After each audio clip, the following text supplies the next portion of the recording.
hati-hati. Orang-orang yang walaupun rajin ibadah ritualnya, tapi tidak bisa menjaga takwa sosialnya. Misal, rajin sholat, rajin puasa, rajin ibadah, tapi rajin juga mencela, rajin juga menuduh, rajin berselisih, rajin macam-macam.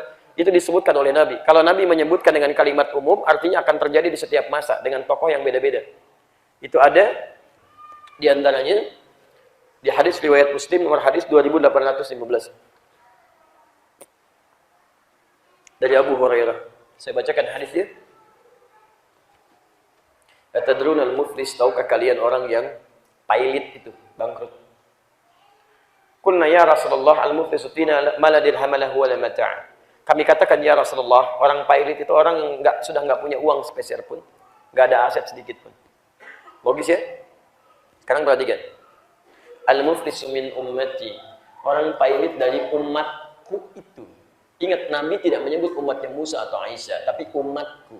Ada orang yang mengaku umatnya Nabi Muhammad, tapi disebut pailit oleh Nabi di akhirat nanti. Ya'ti yaumal qiyamati bi sholatin. Datang di hari kiamat dengan pahala salat yang cukup banyak. An-in itu diantara maknanya banyak. Banyak. Wasyamin, puasanya rajin. Wa zakatin, zakatnya jarang tertunda. Wa ya'ti qad syatama hadza. Cuman sayang, kadang juga sering cela orang lain.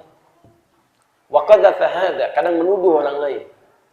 Wa akala mala hadza, mengambil hak orang lain tanpa dibenarkan. Wa daraba hadza, ada yang senang berselisih, bahkan sampai secara fisikal. Awas hati-hati. Puncaknya wasafa kadama hadza, ada yang menumpahkan darah saudaranya, bahkan menyebut nama Allah di dalamnya. Tembak orang, bom orang, Allahu Akbar tanpa kaidah yang dibenarkan. Itu keliru fatal. Bagaimana hukumnya? Kalau ada orang sholat bersamaan dengan itu orang maksiat, lihat. Tu'khadhu hadza min hasanati wa hadza min hasanati. Kalau ada orang sholat, kemudian dia mencela orang lain, maka pahala sholat dia seketika dipindahkan kepada orang yang dicelanya. Jadi kalau antum bermasalah dengan orang, kemudian antum maafkan dia belum minta maaf pada anda, dia terus mencela anda, seketika pahala-pahala dia diberikan kepada anda. Itu seketika transfer otomatis.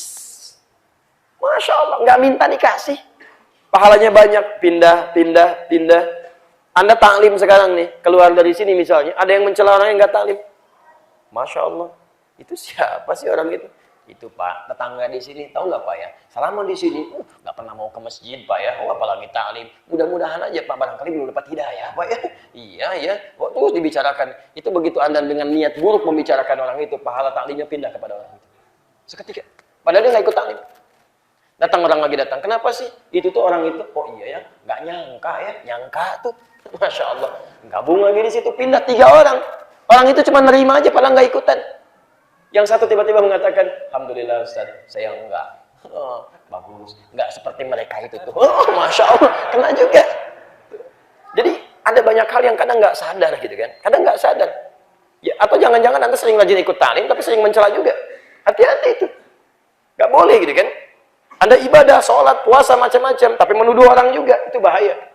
Ada perempuan disebutkan oleh Nabi masuk neraka dia, padahal rajin puasa, rajin sholat. Hanya persoalan sering mencela dan menggibahkan tetangganya. Kata Nabi, iya finnar, dia di neraka. Orang kaget, kok bisa?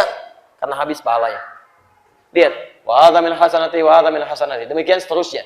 Fa in faniyat hasanatuhu ma lam yuqda alaihi. Tapi jika habis kebaikannya, sementara masih ada keburukan yang dilakukan, misal masih ada dosa satu, pernah zalimi orang, tapi bekal kebaikan sudah nggak ada untuk menembusnya. Maka yang terjadi, diambillah keburukan orang ini. Tu'khadhu min khatayahum. Diambil keburukan orang ini, ditimpakan kepada orang yang ini, faturiha finnar. Maka kehabisan bekal dia, dimasukkanlah ke dalam neraka. Silakan Anda cek sampai dengan hari ini. Kita bermuhasabah masing-masing. Berapa kali kita berpikir buruk tentang orang lain? Berapa kali kita berprasangka tidak baik kepada Allah Subhanahu wa taala? Berapa kali lisan kita bertutur yang tidak baik? Jangan-jangan seringkali kita mengajak pada taklim sesuai Al-Quran, Sunnah, tingkatkan takwa, tapi perilaku kita tidak menunjukkan sifat ketakwaan pada Allah Subhanahu wa taala.